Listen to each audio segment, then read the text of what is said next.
আসসালামু আলাইকুম আমার প্রবাসী ভাইয়েরা। আজকে আমি একটা প্রোডাক্ট আপনাদেরকে দেখাচ্ছি। অর্থাৎ এটা জুয়েলারি বক্স কীভাবে তৈরি হয়। তো আপনারা দেখলে হয়তো বুঝতে পারবেন যে কীভাবে তৈরি হয়। আর এই কাজটি মূলত আমার বলার উদ্দেশ্য হচ্ছে এই কাজটি দেখতে যতটা কঠিন মূলত ততটা কঠিন না, কাজটা অনেকটাই সহজ।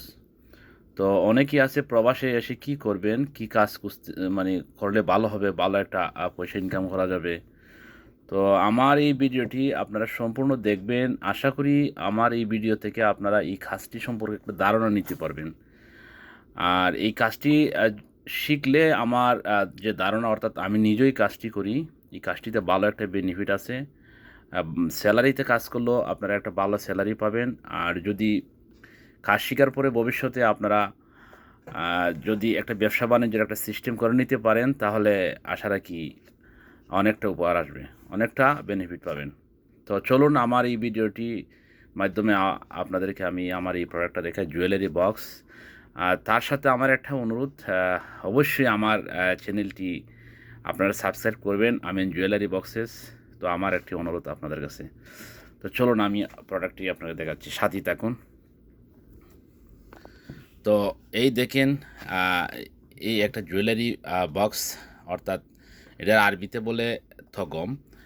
থগম শব্দের অর্থ হইল জুয়েলারি বক্সের যে ফুল সেট। যাই হোক, আপনারা এই জিনিসটা দেখেন কিভাবে তৈরি হচ্ছে। মূলত এটা সম্পূর্ণ একটা প্লাইবোর্ড, অর্থাৎ প্লাইবোর্ড যে আছে বাংলাদেশে, কাঠবোর্ড যেটা বলে, এই বোর্ডের মাধ্যমেই তৈরি করা হয়েছে। তো আমি যদি আপনাদেরকে দেখাই কিভাবে তৈরি করা হয়েছে। এই এই পার্টসটা কিন্তু সম্পূর্ণ অবস্থায় আলাদা আলাদা, প্রত্যেকটা পার্টস কিন্তু আলাদা, ঠিক আছে। প্রথমে এই পার্টসটা খাটা হয়েছে, তারপর ভিতরের এই যে বডিটা, এখানে কিছু কিছু কার্টুন ব্যবহার হয়েছে, যেমন উপরে যে এই যে সেলাই করা যে জায়গাটা, এটাতে মূলত কার্টুন ব্যবহার করা হয়েছে। কার্টুন, আর এখানেও 6 মিলি প্লাই আছে, দুটা 6 মিলি প্লাই আছে, এখানেও 9 মিলি প্লাই আছে, এখানে একটা টিন ব্যবহার করা হয়েছে, এখানেও টিন ব্যবহার করা হয়েছে। তো মূলত এই জায়গাটাতে যে আছে না, এখানে আপনার কানের দুল রাখা হয়, আর এখানে নেকলেসের একটা নেকলেস রাখা হয়, আংটি এবং ব্রেসলাইট। তো এই কাজটি মূলত অনেকটাই সহজ, আমার ধারণা মতে অনেকটাই সহজ। যারা এই কাজটি অনেকেই করেন, মোটামুটি কাজটি অনেকটি সহজ। তো আপনারা দেখেন এই কাজটি। পাশাপাশি অনেক ধরনের মডেল আছে। আপনারা এই যদি দেখায় আরেকটা বিষয়, ওই যে দেখেন এইখানে আরেকটা মডেল আছে। তো ওইটা মূলত জিনিসগুলো রাখার ক্ষেত্রে প্রত্যেকটা সেমই রাখা হয়, তো ভিন্ন ভিন্ন মডেল, এক একটা মডেলের সৌন্দর্য এক রকম।